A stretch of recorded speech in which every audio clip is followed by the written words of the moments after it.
Okay, so this session is, what's on your agenda is, this session is titled Single Cell Studies. In a moment, you'll get a little more clear title about what that is about. A reminder of the Slido, if you want to start, as you're listening to these presentations, if you want to type in questions for the Q&A, we're going to hold questions to the end, but feel free to enter them on Slido during the event. There's also a QR code in the back if you didn't catch this. Okay, so we are going to get started with our first speaker, who is Dr. Sonia McParland. Dr. McParland is a senior scientist in the Ajmer Transplant Center at UHN and an associate professor in the University of Toronto's Department of Laboratory Medicine and Pathobiology and the Department of Immunology. We did this last time too. Dr. McParland holds a Canada Research Chair, Tier 2 in Liver Immunobiology. And she is a friend to PSC Partners and is applying her research expertise to helping us understand the cellular microenvironment, the cellular ecosystem of PSC. So welcome, Dr. McParland. Nailed it. All right, well, thank you to everyone. I'm so glad to be here. I really want to start off by highlighting Mary and Joanne and Rachel, who's online. Hi, Rachel. The degree to which all of you are so involved in understanding your disease, really attending conferences. You know, the way that we as the research group got involved in this project is that Mary and Rachel attended the Canadian Liver Meeting and actually reached out to the researchers and said, and at that point we weren't studying PSC, we were studying, to take Gideon's word, we were studying the party in the liver, the cells that make up the liver. And we were starting to think about studying PSC, and by meeting Mary and Rachel at that conference, it really kind of solidified, you know what, this is what we're gonna throw the next 10 years of our research into. So thank you, and thank you, Rachel. Okay. So I guess I should have shown this as I talked about, but you know, this is it's a really wonderful part of our research, and we were just giving a report to Chan Zuckerberg about why this is so wonderful, and I think it really grounds our research in understanding the urgency of what we're doing, and also really for us to always reflect on whether what we're doing is being translated back to the patients, and so, you know, to create excitement within the room for what we're very excited about in the lab. And this is our super cool team. Okay, so again, what we're trying to do in the lab to support new therapies for patients is really to understand what cells are required for the liver to be healthy, for the liver to function properly. What are the cells that are dysfunctional or that are not working well in disease? And then how can we target those individual populations? So you guys all seem like partiers, so I'm going to put it in the context of a party. So if you have a party, it's going really well, and there's just 2 or 3 teenagers that are starting to throw plates. Do you want the whole party shut down? No. You just want those teenagers identified, and they have to go home and the party continues. So what we want to understand is we want to hone in on, as opposed to blasting the liver with a therapy that's going to end the whole party or impact the whole party, we want to take those individual players out and put them in a timeout. And so this really goes back to how we've understood the liver previously. So previously, who's had a biopsy in the room? Excellent. So previously what we did with a biopsy is we would take all those cells in the biopsy and we would look at the average signatures in the biopsy. So that what that means is we want to know what cells are active in that biopsy, but if you take an average of all the cells, then a particularly small population of cells that are really causing a lot of trouble in the liver will actually get hidden by the cells that are kind of the predominant cells. So the way I think about it is, you know, for my kids, they're not huge fans of peas, but if I want to sneak a pea into a smoothie that's full of bananas and strawberries, they're not going to taste it. So what we really want to do is pull out the individual components of the liver, and then really so we can see within that map the cells that really are sticking out as being strange in disease. And so there's different types of ways that we pull out these signatures, and so it is called transcriptomics. So we look at genes, and so when I say the word transcriptomics, I mean gene profiling, looking at the individual genes. And what's a gene? A gene is an indicator of what's active in those cells at that point. So previously, what we would do is look at the bulk signature, and what we want to look at is the individual cells. And then we really want to understand then, if you think about your liver as like a baseball field, we want to make sure that all the different players are in the right place in the game. So that's when we use spatial profiling. So we're looking at the map and making sure that not only are the cells doing the right thing, but they're in the right spot. Okay, so this is what we're going to talk about a lot. It's called single-cell RNA sequencing. So as opposed to taking the whole pizza or the whole smoothie and profiling it, we take the individual cells, we profile them, and ideally we put them back on their place in the liver. Okay, and so I'm going to show you some figures. I just want to ask you for the online people. That way, oh yeah. So what I'm going to do is I'm going to show you a couple of figures that show how we present this data, so how we present our outputs from this profiling. And so what we do is we take those individual cells and they form clusters. So these clusters indicate, if you see cells in a cluster, it indicates that each of these cell populations are pretty similar. So if you see a unique cluster that pops up, that might be a population that really we want to target in disease.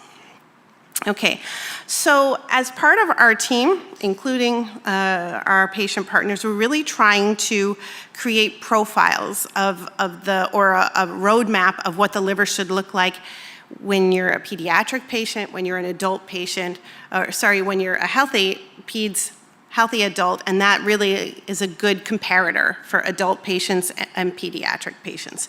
And this is part of a global initiative called the Human Cell Atlas. And really, the Human Cell Atlas is trying to profile the body across age, across sex, across ethnicity as a global effort. And it's really a very cool effort because we share data back and forth. So if there's a patient in another country and there's no healthy comparator, we can provide that data. And so what we did in 2018 is we really profiled or created a map of the healthy human liver. And the reason that we did this is so that we could launch into these studies of liver disease.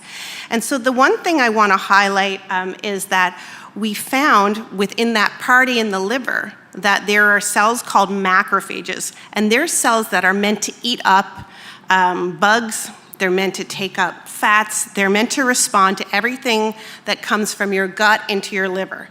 And so, but these cells are very interesting because they're able to either quiet inflammation or they can activate inflammation.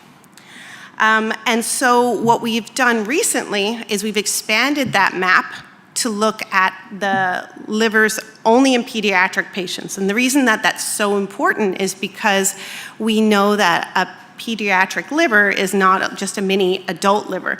And so there's active cells in the pediatric liver that you wouldn't see in an adult liver in totally healthy situations. So we're using that really to help us expand, again, our understanding of what's happening in primary sclerosing cholangitis. And so we're using multiple approaches to look at these, at the cells within the liver. And some of the cells that we're going to talk about are cholangiocytes, and we know they make up the bile duct. We'll talk about hepatocytes. So those are those predominant cells in the liver. They're kind of the building blocks of the liver. And in that smoothie, they would kind of predominate. And then we talk about fibroblasts. So when you see those areas of fibrosis, those are the fibroblasts.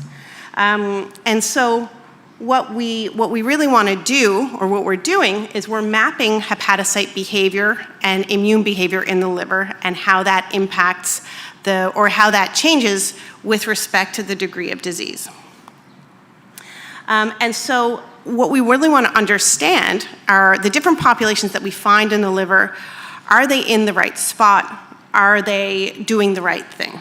And so what we'll show you is a little bit of the data with respect to where these cells are within the structure of the liver. Okay? So this is what the outputs of these examinations are. So what you see, I'm going to try and use the pointer here. Okay? What you see here in the top right corner, these are the repeating units of the liver. So I can do it here. And do I point here for the online audience, or? It's okay? Okay. So here are the repeating units of the liver. So your liver is made up of all these little hexagons, okay? And so in a healthy liver, depending on what part of the hexagon those cells are in, those hepatocytes are in, they have different jobs. So in the outside of that hexagon, there's a lot of processing fats and picking up bugs. And then on the inside of that hexagon, a lot of the hepatocytes are involved in detoxifying, so clearing, for example, acetaminophen. And so what we want to know to guide new therapies is how are the different worker bees in the liver functioning with respect to where they're found in this kind of central vein to periportal axis. And so using those approaches that we've used to uncover the biology of the healthy liver, we're now looking at liver disease. And so this is just an example. I like to give an example of what happens when you give tissue to the researchers. And so what we do is we take that tissue, and what we do is we look at the histology. So we look with the pathologist at what kind of patterns of disease there are, and then we profile those individual tissues. Okay? And so what we're able to do is take from one sample, we're able to look at the transcriptomic signatures, so what genes are active, as well as we can link that to the degree of disease, so the degree of fibrosis or cirrhosis. And what was interesting, or what is interesting in terms of primary sclerosing cholangitis, is that there's a lot of variability in the amount of disease or the patchiness of disease, so the degree of disease, even within the same liver. So this is an explanted liver from a patient who was being transplanted. So an explant is what you take out of the patient, and then the healthy liver is put back in the patient. What's really fascinating here is if you look in red, that's relatively healthy hepatocytes, and then blue is the area of fibrosis or cirrhosis or scarring. And then in the same liver in a different area, there's a lot of blue, so a lot of disease, and very little red. So what we really want to do as a research group is understand how we can reprogram the cells in that party to make the tissue look more red, okay? And so because at the point of taking the liver out, there's this patchiness, we hope that some of the populations that we see can be reprogrammed to increase that patchiness and increase the number of red cells in the liver. And then what we want to do in terms of that question is understand those eaters of the liver that we see that can either be good or bad. We want to know where they're organized. And so again, these cells, not only do they have different roles, but they can actually be shifted from one role to another. So they can be involved in either repair or they can be involved in inflammation. Okay? And so what we see in our spatial transcriptomics, which is looking at the genes based on where they are with respect to the lesions. So this is an area of disease. This is that purple area, and then this is red. This is the relatively normal area. So we actually find within these areas that there's a specific gene signature in that area. So there are cells that are in these disease areas that aren't outside. So what does that mean? That means that we could, if we can identify those populations, we can reprogram those cells specifically, ideally to promote resolution of these lesions. And so when we look at some of the macrophage genes, we can actually pull them out in the lesion, again in purple, versus in the healthy tissue. And what we're seeing is we can now start to hone in on which populations are found inside the lesions versus outside the lesions. And so what we can see inside the lesions is the macrophages, those eaters, have more of a inflammatory signature. So what we would want to do is use specific drugs to reprogram those cells. And then what we can do also is understand the cells that these macrophages are communicating with. So T cells you'll hear about, B cells and other macrophages as well. And so we're able to pull that out within the lesions of these samples. And then what we want to do as a group, and again with our patient partners, is really start to look at these signatures in early disease. So I'll just finish up because I have a few minutes left, but what we're doing as a group, and I'm sure some of you have been approached to participate in this study, is with Amanda, Gideon, as well as the surgeons, we're collecting samples at the time of diagnosis and then throughout the course of disease so we can understand these cells are present at explant, but are they present at the time of diagnosis? Can we use that to guide a new therapy? And this is just showing you that some of the populations that we are identifying in late disease are present in early disease. So we are getting some early indicators that some of these populations that we see around the bile duct are also found in explants, are also found within the inflamed region at the time of diagnosis. And so this is just a schematic that shows these genes both in the areas that are more like the healthy versus in disease. And so we can do this from not just explanted tissue, but also from diagnostic biopsies. And then I will just quickly show the platform that we're using to look at individual populations within the tissues with spatial transcriptomics. So this is the Visium platform. So this is a platform that allows us to look at individual populations, again, with respect to the lesions. And what I'll highlight, though, is that we can use that information then to guide looking at in specific populations and looking at multiple genes in individual cells in the lesions.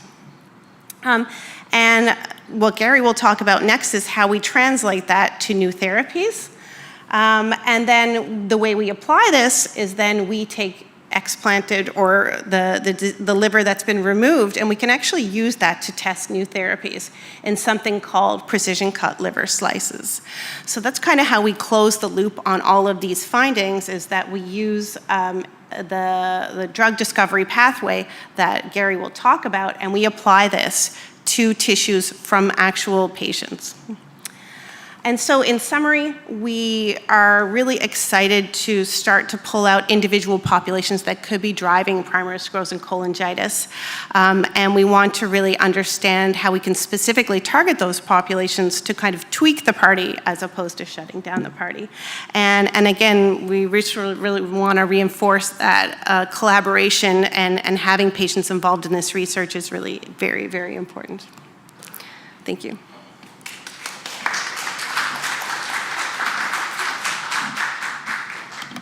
So next up is Dr. Gary Bader, who's a part of this team. And what Sonia was just describing is these incredible technologies and techniques that they use to take the tissue that gets donated, whether it's from a transplanted liver or from a research biopsy, and ultimately, through these very complicated and very advanced techniques, it generates data. And Gary is going to come up and talk to us about what they do with that data and how that can give us some hope towards the development of treatments for PSC. And I just want to say, the reason we're presenting this to you today is not for you to understand these very complicated diagrams and techniques, but more for you to understand the kind of work that is going on your behalf and to understand the big picture.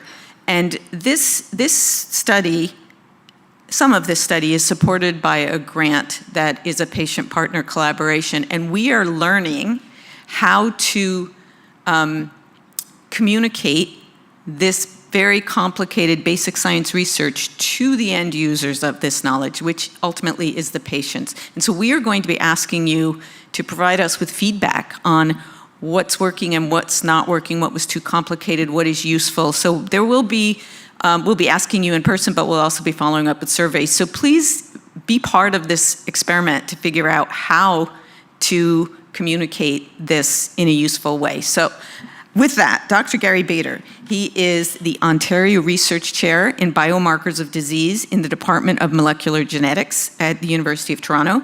His research focuses on systems biology at the cell and tissue level. He's a professor at the Donnelly Centre at the University of Toronto and an expert in computational biology. Welcome, Dr. Bader.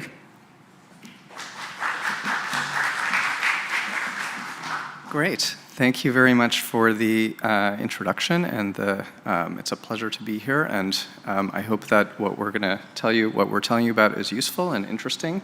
Sonia talked about a lot of information and data that we're collecting from all of the samples of PSC disease and normal liver that we're getting, and we're trying to compare the disease PSC samples with the normal liver samples and figure out what's different.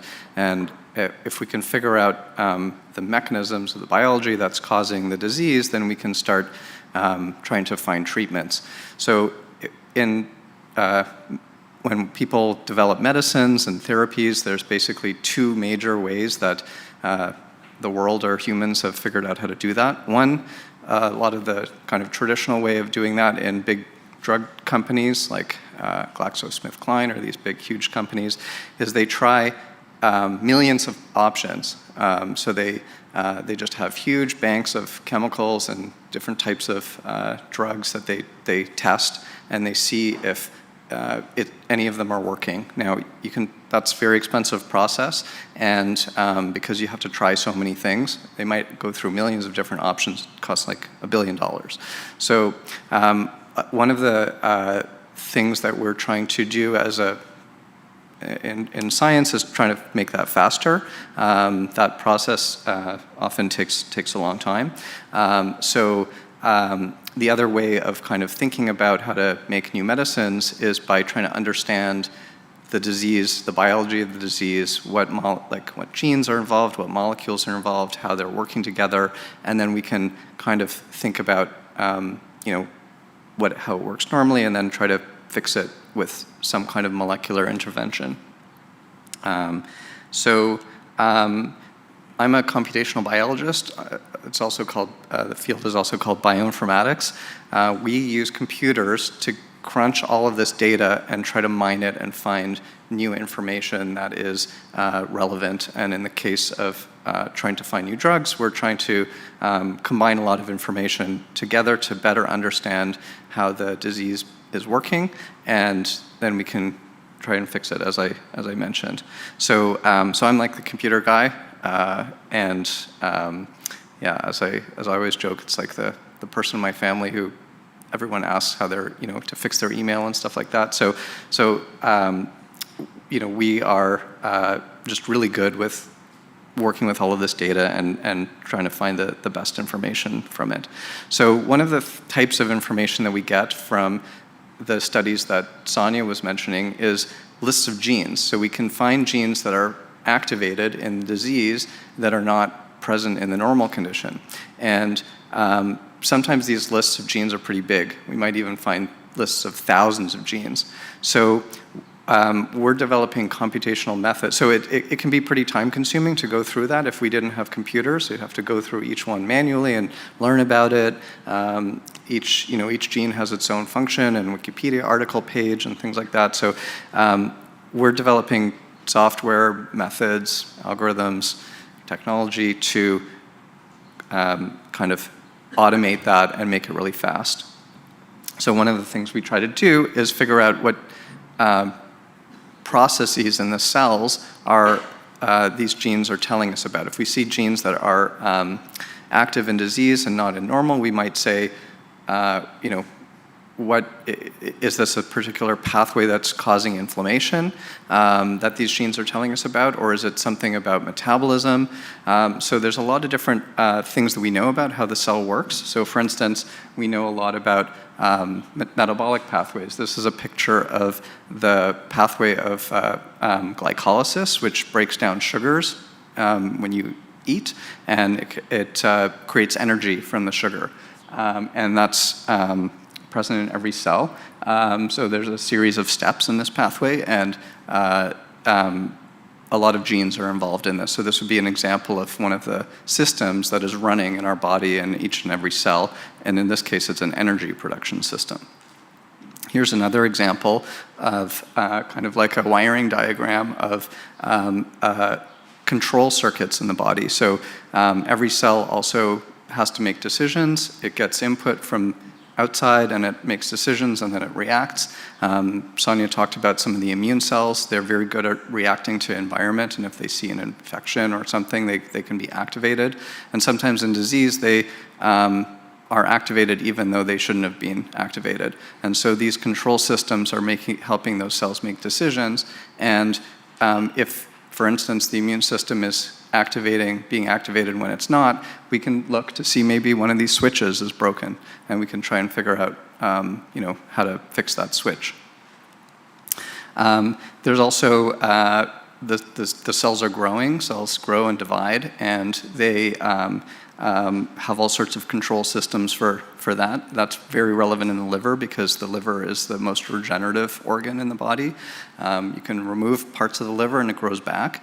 And the systems that control all of that growing back or that regeneration are also, people are trying to map those systems out. Here's an example of another kind of circuit diagram, but this is more about cells growing and developing and growing back the tissue. And then we also have tons of information, that's just a big amount of information from high throughput experiments that collect a lot of information about how the genes are working.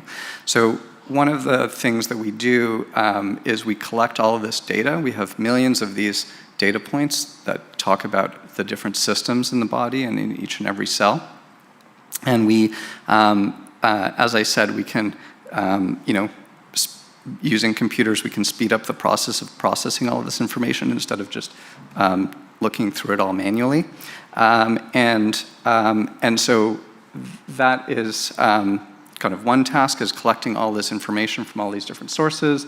We collect information from experiments, all the previous work that people have done over decades in biology.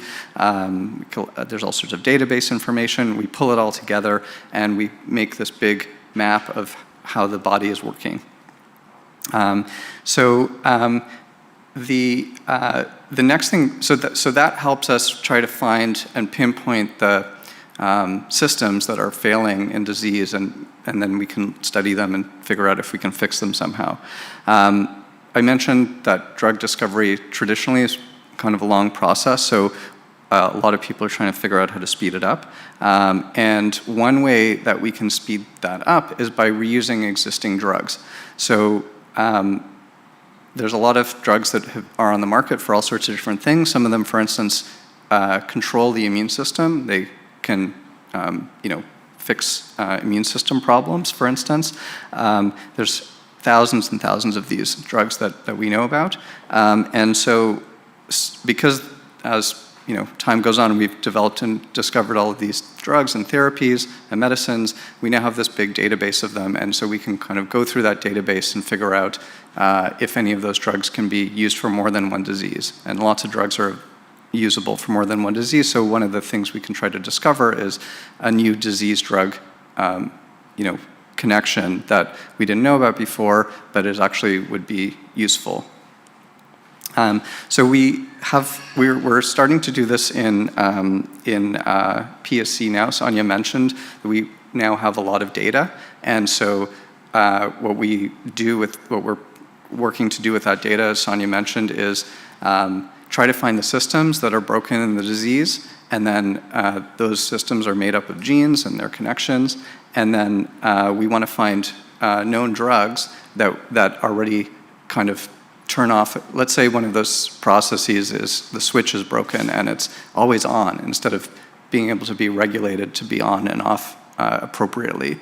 So if something's always on, there might be a drug that is already developed that turns it off, right? So it provides that extra switch when the switch is broken. So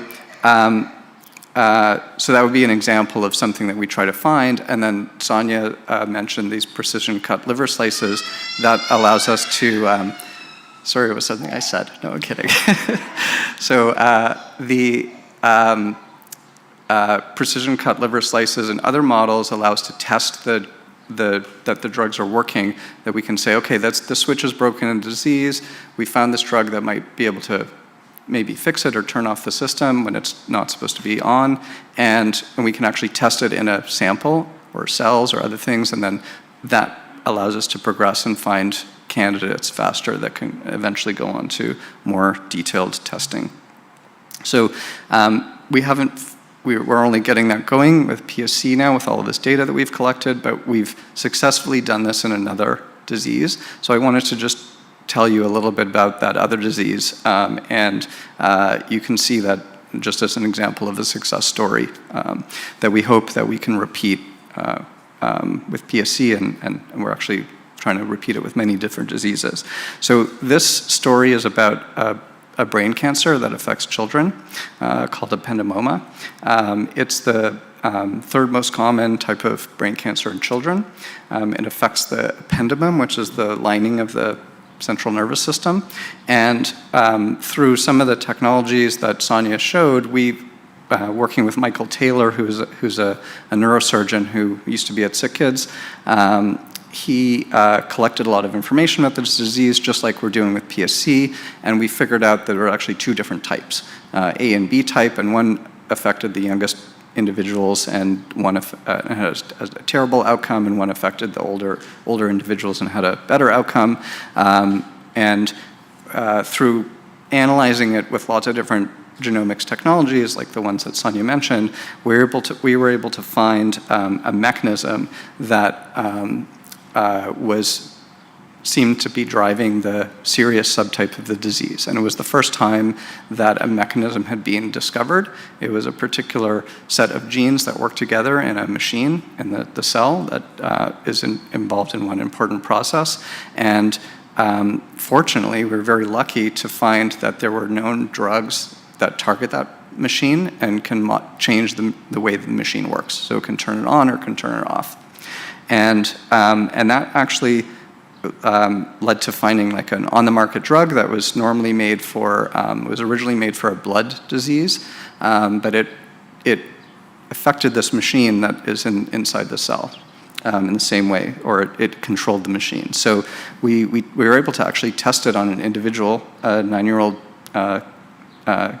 boy at Sick Kids, who had reached the end stage of their disease. So they had the brain tumor had gone through all the therapies that they could go through. It had metastasized to the lung, and it was growing rapidly. So this one drug, which is called azacitidine, or Vidaza is the brand name, that is not really important because it's only specific to this story, was able to actually stop the growth of the tumor, and that lasted for over a year, which is pretty amazing because it definitely would have kept growing if it wasn't for that drug. So that was an interesting example. It's one that we always kind of helped inspire us to go further and keep on looking for these things, that in this case we were able to go from all the genomics data, try to find a mechanism, and then find a existing drug that was helpful, and now this drug is in clinical trials. So that's all I wanted to tell you about. I'm happy to answer questions anytime about anything, about biology, about all the things that I mentioned, and hopefully that was useful.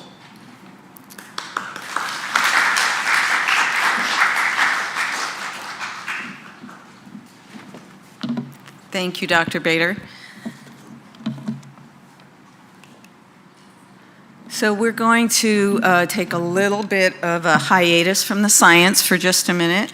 And Joanne introduced me earlier, but I wanted to take a moment to explain a little bit about who I am and what is my involvement with this project. So my name is Mary Villas. I have a son who was diagnosed with PSC a little over 10 years ago, and I am the co-founder with Eve here at the front table of PSC Partners Canada, and I currently am the president of PSC Partners Canada. I also volunteer for PSC Partners in the US as the patient registry strategist.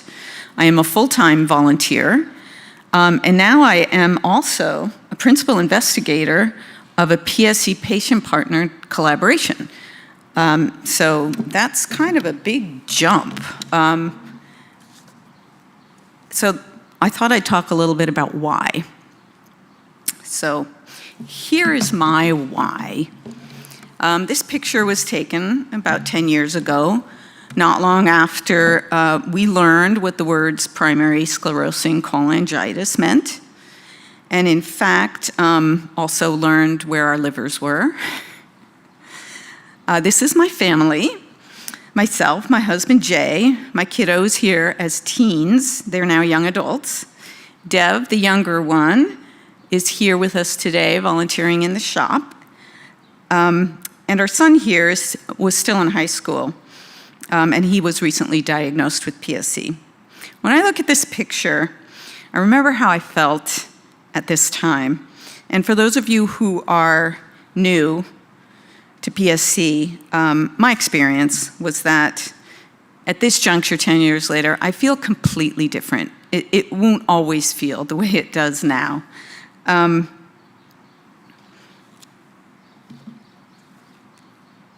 So how did I, as a mom to two teens with a background in math and economics, become a principal investigator on this science collaboration? Well, I became involved with PSC Partners. I turned to PSC Partners because I needed support. I needed to learn about PSC, and I got involved. I started attending conferences. I started volunteering.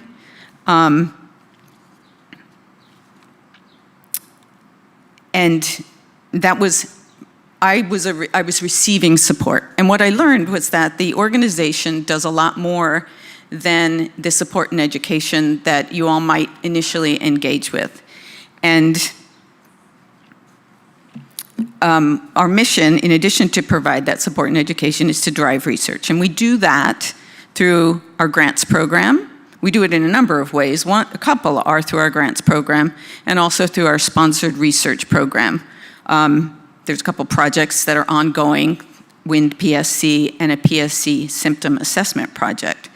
We also, as representatives of the organization, attend and exhibit at professional meetings of liver scientists, which, as Sonia alluded to, Rachel Gomel and I attended in 2018 the Canadian Association for the Study of Liver Disease, the Canadian Liver Meeting, and we met Sonia. And partly because of our patient registry, which was a way to demonstrate that we are connected with a large group of patients who are willing to engage in studies, we started this conversation about working together. And Sonia invited us to contribute as collaborators to an application for funding to study PSC in adult livers, and that's the CIHR, which is the Canadian, like NIH government funding source for medical research. So that grant was successful, and we participate in that project as collaborators. Sonia was invited by the CZI Rare as One organization, which has a group of rare disease organizations who have been selected and funded to try to accelerate solutions for their rare diseases, to present on her experience of working with patient partners. And then the following year, CZI called for applications for researchers who wanted to look at pediatric rare disease and were wanting to work with patient partners. And so we, together with Dr. Bader, Dr. McParland, and Dr. Risciuccio, put in an application and were successful. And so now we are working together as with this patient-partnered collaboration on this very basic science research. And we have, hopefully, 2 more years of funding to come on this project. So you may wonder, what can I, as a patient non-scientist, bring to this effort? And so this is a slide from a presentation to CZI of how we, as representatives of PSC Partners and representatives of you all, can participate and contribute. So we provide input at monthly meetings. We support public outreach and knowledge dissemination through lay presentations, interviews, and PSC Partner Canada organized events, such as this event. And thank you to CZI, the Chan Zuckerberg Initiative, for funding this event. We leverage the PSC Partners Registry to support recruitment of additional and diverse study subjects, which we haven't done yet for this study, but we do for other research studies. And we center the voice of the PSC community, which Sonia acknowledged that it helps ground their work. We expand existing channels of PSC patient support and engagement with the research community in the US and Canada, and we drive knowledge translation. That's about it for that slide. So back to my why. When I look at this picture, my why, what I see is for my work with PSC, it's my PSCer. That's the main reason, but also it's for myself. This work has helped me enormously to feel that I can have some impact on how PSC is going to affect his life and the lives of other people living with PSC. And I'm devoted to the mission of PSC Partners, which is to drive research towards treatment and a cure for PSC, as well as to provide education and support for those affected by PSC. And so before we move on to our last speaker on this topic, I wanted to extend an invitation to any of you who might feel this would be useful to you to get involved, both to continue to be involved in receiving support and education from our organizations, but also to consider becoming a volunteer and getting involved as a way to help yourself and the PSC community. So with that, we are going to have our last speaker for this session, which you've already met, Dr. Amanda Risciuto. I got it right. Dr. Amanda Risciuto is, well, we've already introduced her, but she is a staff GI at the Hospital for Sick Children, and she is a principal investigator on this single-cell study, and she's going to talk about the specific pediatric single-cell study that we are working on with the Chan Zuckerberg Initiative.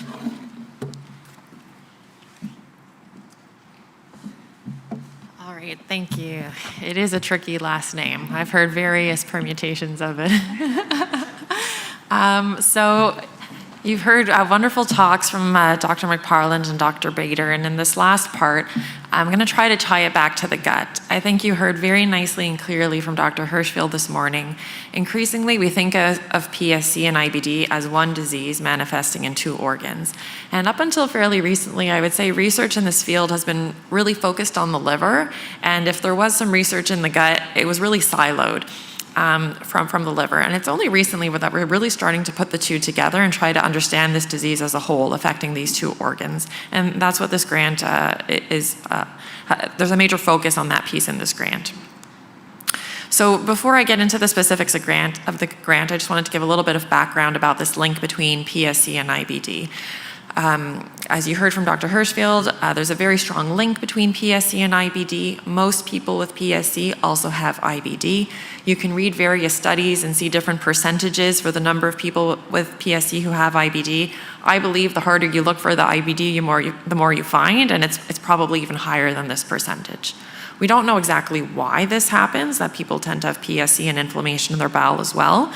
A number of hypotheses have been put forward. So some people believe that you can have a leaky gut in the setting of IBD, and that this can lead to bad things in your bowel, like bacteria or bacterial products crossing across the gut barrier into the portal circulation, which you saw illustrated very nicely. So there's this highway, this portal circulation that exists between the gut and the liver. And so if you have things leaking out that shouldn't be leaking out, they could potentially translocate to the liver, where they can trigger an immune response that causes injury. There's also this concept potentially of aberrant homing of immune cells in the gut. So immune cells could potentially get primed or triggered in the gut and then travel to the liver and cause injury again. There's a little bit of debate as to whether PSC and IBD are simply the coexistence of two diseases versus one disease, but I wholeheartedly agree with Dr. Hirschfield's opinion this morning that increasingly the evidence points strongly towards the two being part of a single unified disease process. And there's various things that support that position. Number one, the genetics of an individual or people with PSC and IBD are different than a person who has IBD without coexisting PSC. Secondly, if we look at the bugs in the gut, we find that they're different in people who have PSC and IBD compared to IBD alone. Thank God for the slow down sign at the back. It's really grounding me. And then this has been a big focus of mine, is describing the type of IBD that occurs in patients with PSC. And it's quite clear now there seems to be a distinct phenotype. So if we compare colitis in PSC to ulcerative colitis without PSC, we find that PSC IBD patients often have involvement of the whole colon, and that oftentimes the right colon is more severely involved. And that's totally in contrast to what we usually see in ulcerative colitis, where the gradient is reversed. In ulcerative colitis, we usually see the left colon being most affected. We also see a high rate of what we call backwash ileitis, which is this inflammation in the last part of the small bowel, which is adjacent to the colon. And we also see a high rate of rectal sparing, which means that the rectum is less involved than the adjacent colon. So we don't know exactly why there's this unique pattern, but it may potentially offer some clues as to what's going on. And then more recently, we looked at the histology of PSC IBD, so what's happening in those gut biopsies under the microscope, and there are also some unique features in PSC IBD compared to ulcerative colitis alone. The way that it presents is also different clinically, so PSC IBD patients on average tend to have pretty mild symptoms. They tend to spend more time being clinically quiescent, but we know that PSC IBD patients who have few or no IBD symptoms are at higher risk of having ongoing disease when checked endoscopically compared to ulcerative colitis patients who are in clinical remission. In other words, symptoms are not the most reliable marker in PSC IBD of what's going on inside, which makes it really important to undertake objective assessments through colonoscopy, and we also use this stool biomarker of inflammation called fecal calprotectin quite a lot. Specific to pediatrics, we've looked at growth, and we found that people with PSC and IBD are lower weight and lower height compared to their colitis-only counterparts. And then we also looked at muscle mass, or sarcopenia, the concept of having a decreased muscle mass, and that was more common in PSC IBD as well. Again, we don't understand exactly why, but we can at the very least monitor for this and try to optimize nutrition as best as possible. A really important question is whether IBD activity influences PSC progression. The short answer is it's not really been definitively shown. I think all of us really believe that a healthy gut can help to maintain a healthy liver, but it hasn't been clearly shown in studies. And one of the reasons it hasn't is it's a really difficult question to answer. If we think back to some of the levels of evidence, it's really hard to perform a very high quality study on this specific question. There's so many confounders at play. But if we look at colectomy, which means removing the colon, there is some evidence, low quality, these are not RCTs, but there is some evidence that a colectomy can potentially reduce the risk of PSC recurrence after a transplant. And similarly, or related, having IBD is a risk factor, or having active IBD is a risk factor for PSC recurrence after a transplant. So this is hinting that there's some relationship between what's happening in the bowel and what's happening in the liver. So this brings us to the grant that you've heard introduced. So clinical studies have been difficult in this field, but now here we are armed with these new techniques and all of the expertise that Dr. McParland and Dr. Bader bring to try to maybe understand the relationship between the gut and the liver at a cellular level, with a resolution that really we haven't been able to bring to this question before. So PSC progression is associated with increased immune infiltration in the PSC liver, but there's a number of gaps that remain to be clarified. So the specifics of exactly what that landscape looks like, which specific cells are present in the liver, and how they're spatially organized, as Dr. McParland alluded to, those things remain to be clarified. The question of timing and evolution from time of diagnosis to more advanced disease and how these signatures and how the landscape is changing over time also remains to be studied. Getting access to tissue is obviously challenging for this condition. It's much easier for us to do a colonoscopy and get gut biopsies. Getting liver tissue is harder. Probably the easiest time is at time of explant for patients who are getting a transplant, but we're endeavoring to study PSC in the liver early on at time of diagnosis as well through diagnostic liver biopsies. And then we don't fully understand the role of the different immune cells in destroying the bile ducts. So this is the grant that you heard introduced by Mary. We'll look at the specific aims. So the first aim is to use transcriptomics, so gene expression, to map the temporal and spatial distribution of immune cells in the pediatric PSC liver using this technique called single-cell transcriptomics. And they're tied to the concept of the relationship between the gut and the liver to identify shared pathogenic pathways found in the gut and liver in patients with PSC IBD. So it's quite a mouthful, so we'll look at each component of those aims in a bit more detail. So when we talk about using single-cell transcriptomics to establish a map of what's happening in the PSC liver, we mean really figuring out exactly which types of cells are present and what they're doing, what types of genes they're expressing. Again, temporal has to do with timing, so understanding how these processes are evolving from time of diagnosis to more advanced disease. Understanding the spatial context, which cells are sitting next to each other, which can hint at, that the fact that these cells are probably interacting. And again, just clarifying the roles of these immune cells, which can be influenced by the inflammatory milieu in which they find themselves. Again, coming back to aim 2, looking at the gut-liver link, we want to look at pathogenic pathways. And you heard Dr. Bader talk about the concept of trying to distill lots of information to more concise, digestible units. One way to do that is to look at pathways. So instead of looking at each cell individually, they can be grouped into pathways based on function. So we're interested in understanding which pathways are happening or upregulated or downregulated in disease compared to the healthy state, both in pediatrics and in adults. Of course, we want to look at the relationship between the gut and the liver. How are they connected? Are there specific cells, specific immune cells that are shared across the two organs? Are there differences between people who have PSC alone, PSC and IBD versus IBD alone? And then this concept of looking early on at time of diagnosis. So as I mentioned, much of the work that's been done has looked at the disease in an advanced state, which obviously is tremendously useful, but we're hoping that looking at things across the whole spectrum from time of diagnosis onwards will be informative. I think time of diagnosis is particularly potentially insightful because it gives us a window into what's happening at that earliest time point before things have been potentially obscured by the effects of medications given for either the PSC or the IBD. So what does this study actually look like at a practical level? So it's quite ambitious in the sense that we're hoping to collect samples prior to a diagnosis actually having been made.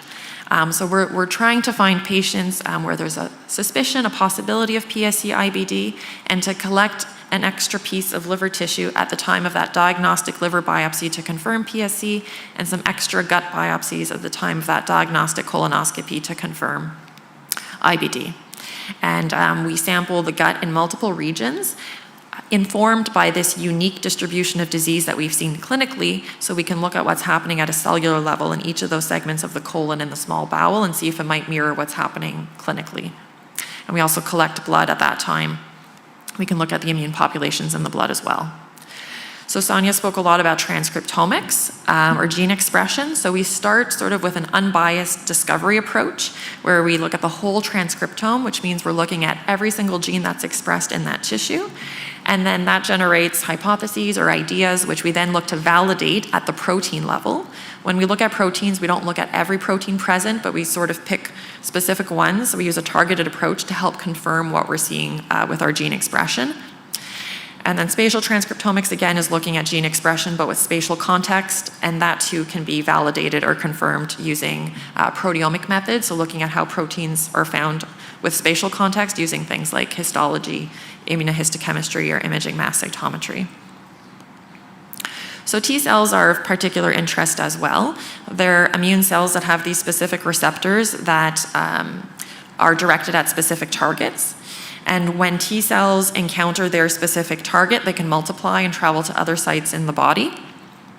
So one thing we're hoping to look at is specifically by looking at T cell receptors to see if there are T cell populations that are shared between the liver and the gut in PSC IBD. And of course, the goal is to ultimately inform the development of novel therapeutics. And then along the same lines, we can also look at other immune cells which have distinct markers that reflect what they're doing and how they function. They too, when they meet a specific target, get activated and multiply and can travel to other sites. And we can use similar approaches to see if there are shared immune populations between liver and gut, again, to inform novel therapeutics. So in conclusion, we're very hopeful that by employing these methods, we'll be able to identify signatures that are specific to PSC and PSC-IBD at diagnosis to help develop new therapies. And moving forward, we're looking at developing a comprehensive map of the pediatric PSC liver at the cellular level and comparing it to other disease control groups, and to do an in-depth analysis of the early stage of PSC at diagnosis to inform testing of targets initially in preclinical models, so in the lab or in animals, and then hopefully eventually out to clinical trials. And with that, again, thank you for your attention and happy to take any questions.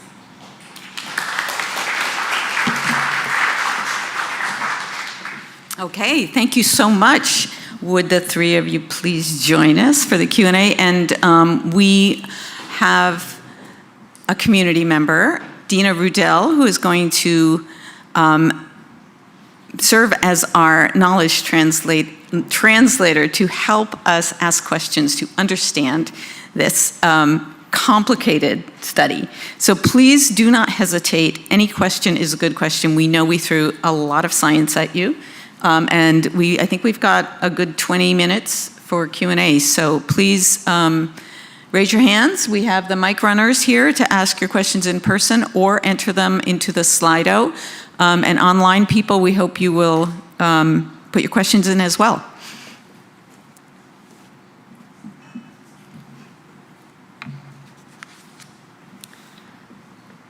Do we have any questions?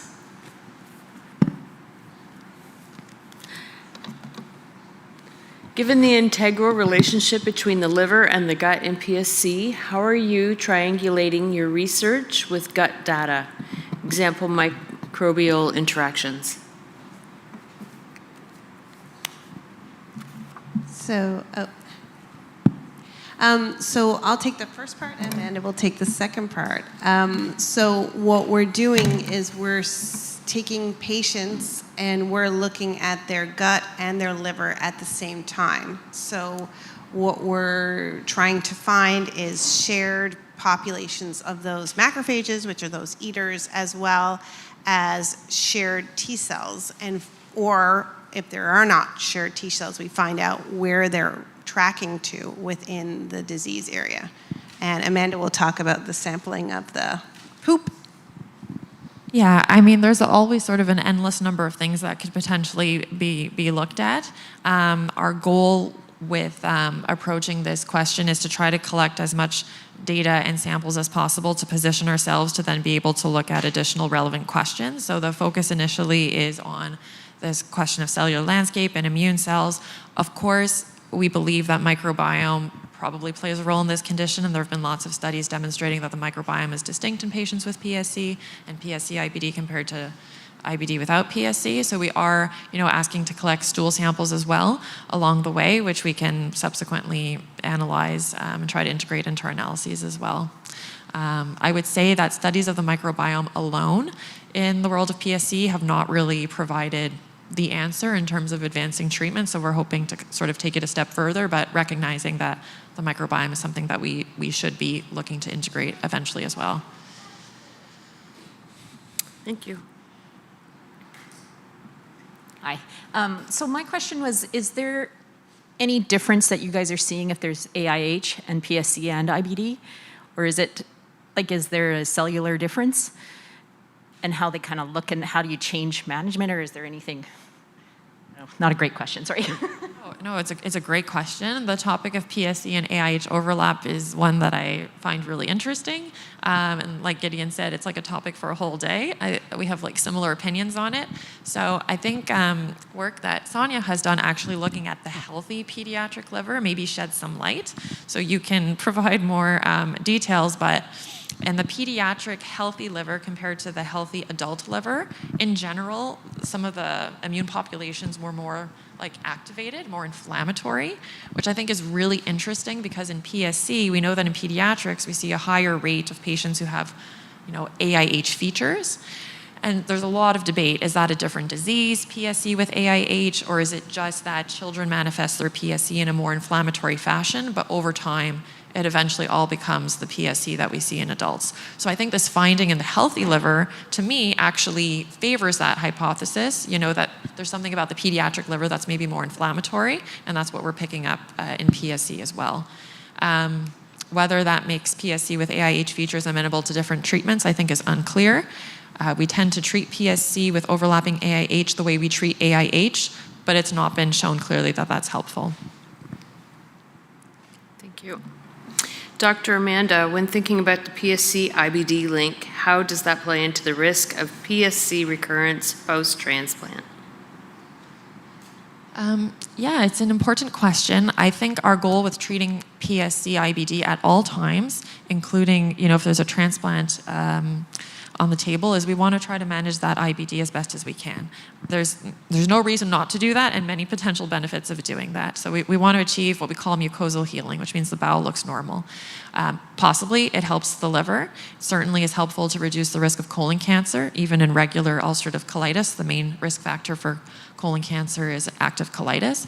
And then, of course, around the time of transplant, there is some evidence that having active IBD can be a risk factor for recurrence. So all the more reason to really try to get on top of controlling it. Colectomy is not something that we routinely do heading into transplant to mitigate the risk of recurrence. But I always say, every case is a case-by-case basis. And if it's someone who's had difficult to manage colitis, who's maybe been through multiple therapies, and now they're headed for transplant, maybe colectomy is something that you consider a bit more strongly. But I think the take-home message is we really want to help make that gut as healthy as possible.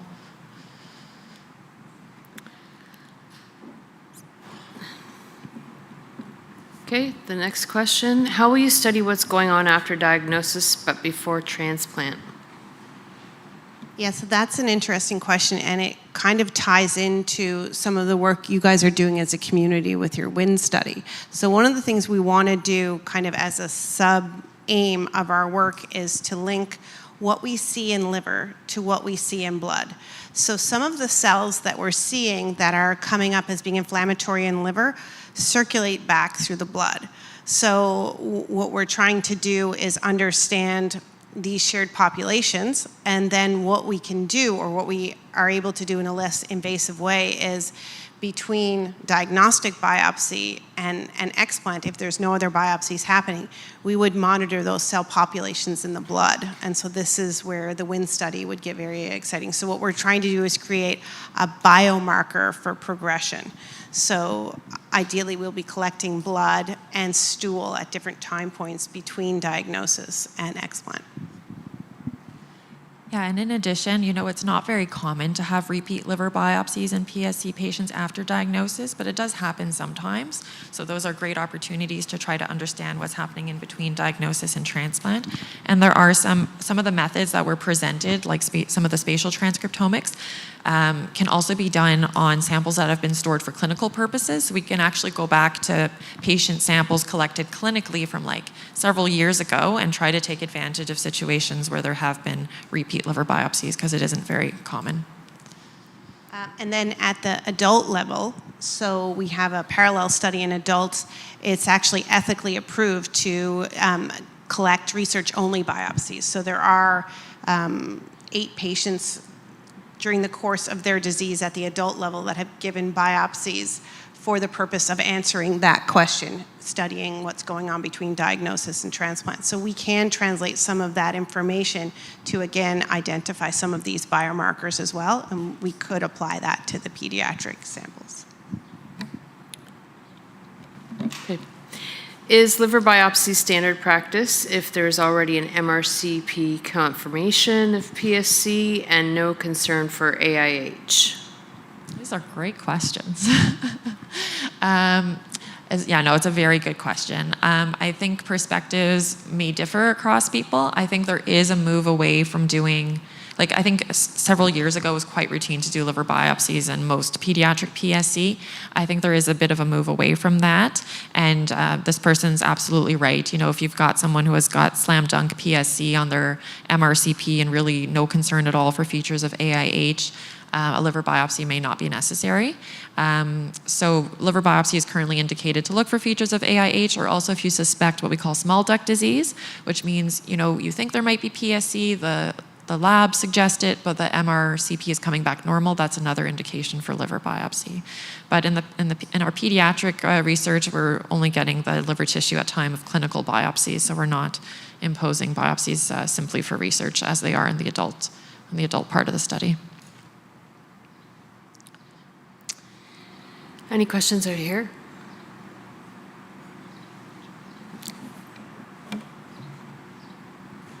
I know there's one there. I can ask mine, Rafa. Sorry. No, go ahead. I think this is like super fascinating. So are you guys able to use like across the country biopsies and cellular testing? Because like we're based out of the Stollery. Absolutely. So this is actually something we've been discussing today. We can even go back to a clinical sample from a community hospital if there was a biopsy, as long as they save a block of tissue. So what they do when they do a biopsy is they embed the tissue and they look at the histological features. We can actually take a slice of that and then look at the cellular map. So it's the more the technology advances, the more tissue we can access. So certainly if anyone is interested in participating in the study, Mary will be a great connection, and we would be happy to let you know how that turns out. Joanne. Oh, I was just curious, with the great work that you're all doing, are there other research groups working on similar things? Absolutely. So this is a really fascinating, science has changed a lot with the introduction of all these very kind of advanced and very expensive techniques. So the way that as a community we're pushing forward this research is we're doing it collaboratively. So Gary leads this huge liver consortium, and so I'm going to let Gary talk about it. Yeah, so Sonia mentioned the Human Cell Atlas Project. So the Human Cell Atlas Project is a organization that's bringing together scientists from around the world to map all the cells in the body. So the human body has like 37 trillion cells, and they're mapping all the different types.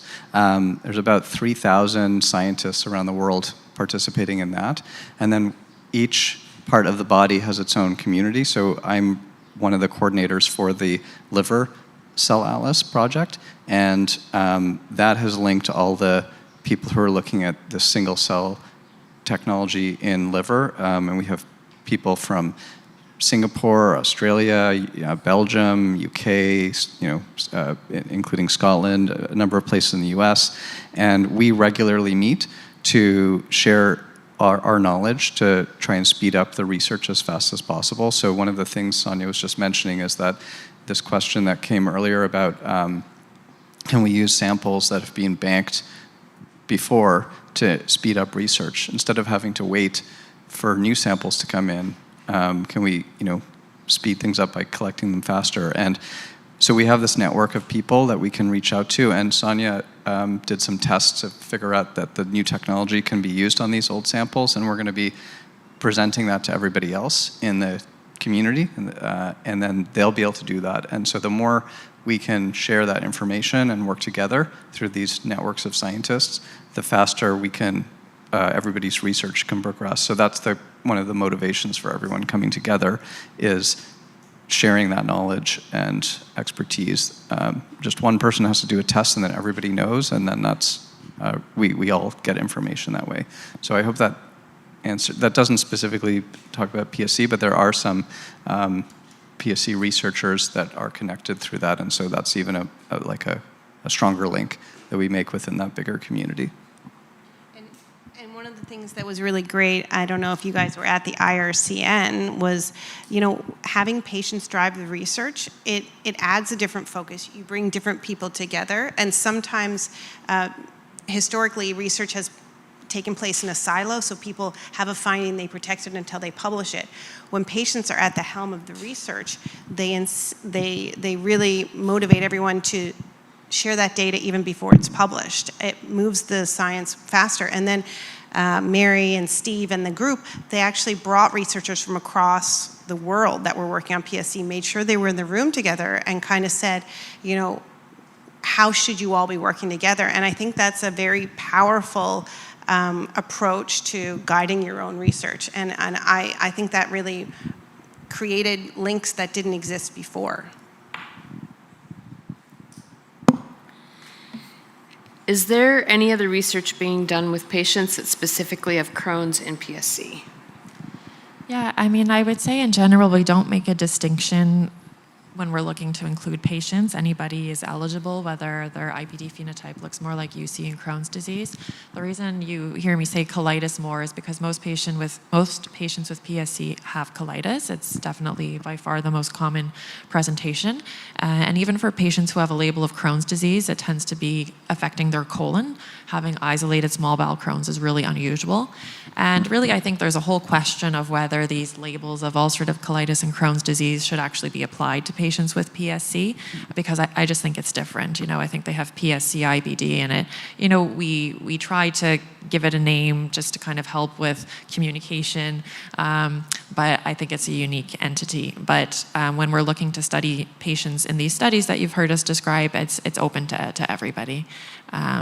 Of course, we can attempt to do sort of subgroup analyses, but it's a bit challenging because the Crohn's patients always end up being such a small subgroup compared to the rest of the group. But yes, we're definitely looking at all IBD phenotypes. I have a question if I can. Do you find, I guess this is more of an IBD question, but do you find patients who have IBD are a little more harder to treat who also have PSC? That's a great question. So interestingly, on average, patients with PSC IBD tend to have IBD that's pretty mild, both in terms of symptoms, but as I've mentioned, symptoms are not always a great marker of inflammation. But on average, they tend to have relatively mild disease. So often we will get away with using something like mesalamine, which is sort of a entry-level medication. That's not to say that there aren't patients who have more difficult to manage IBD, but when we looked back at our sick kids cohort over the past 20 years, things like needing steroids, being hospitalized, needing a biologic medication were much more common in patients who had colitis without PSC.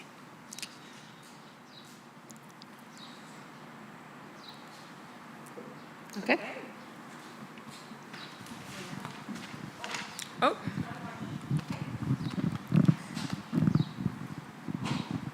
Thank you. I'm just curious about nutrition that may play a factor. I know you mentioned in your presentation about calprotectin, am I correct? And I was just curious, if it is elevated, would nutrition play a factor there? I don't know how well that's implemented in studies.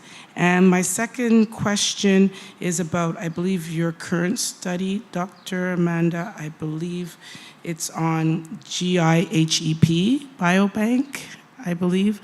I was just wondering about it because I was approached about a research for my child who was recently diagnosed with AIH and PSC. So.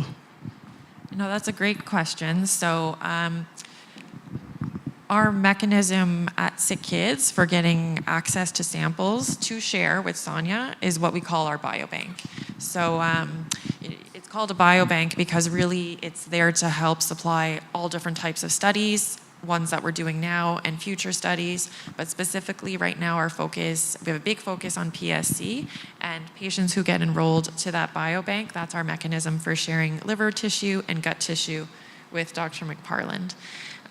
So that's a big aim of the biobank. And if you'd like to know more about that, certainly happy to talk to you about the details. With regards to the fecal calprotectin is a marker of inflammation. It's a breakdown product of neutrophils. So when we see it high in the stool, it's a flag that there seems to be some inflammation going on in the bowel. It's not a perfect test. So usually the next step to confirm would be a colonoscopy just to see, you know, how bad the inflammation is. But in terms of whether diet plays a role in the fecal calprotectin, you know, taking a step back, I think the question becomes, does diet play a role in PSC IBD? The short answer is everybody believes yes. You know, when it comes to IBD and PSC, we see higher rates in the Western world. We think that has to do with our environment, including our diet. But the longer answer is we don't know exactly what it is about our diet. But, you know, we have some sort of general recommendations that probably are helpful for most chronic diseases.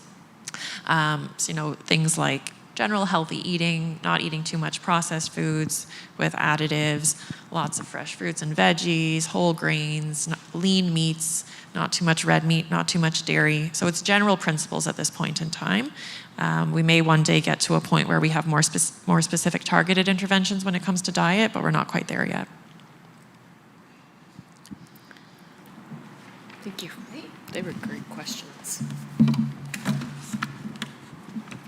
Thank you so much. This was an amazing question session. I'm thrilled that there were so many great questions. And thank you very much to our speakers for this wonderful session.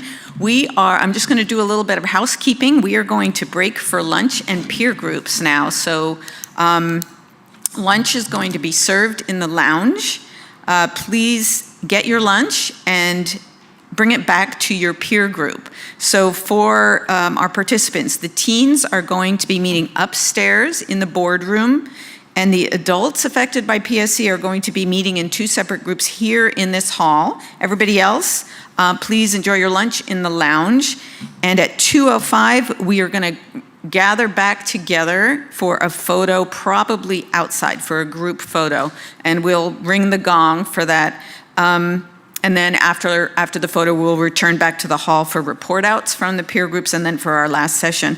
For those of you online, thank you for joining us this morning, and please rejoin us at 2:15 p.m. EST for the report outs from the peer groups.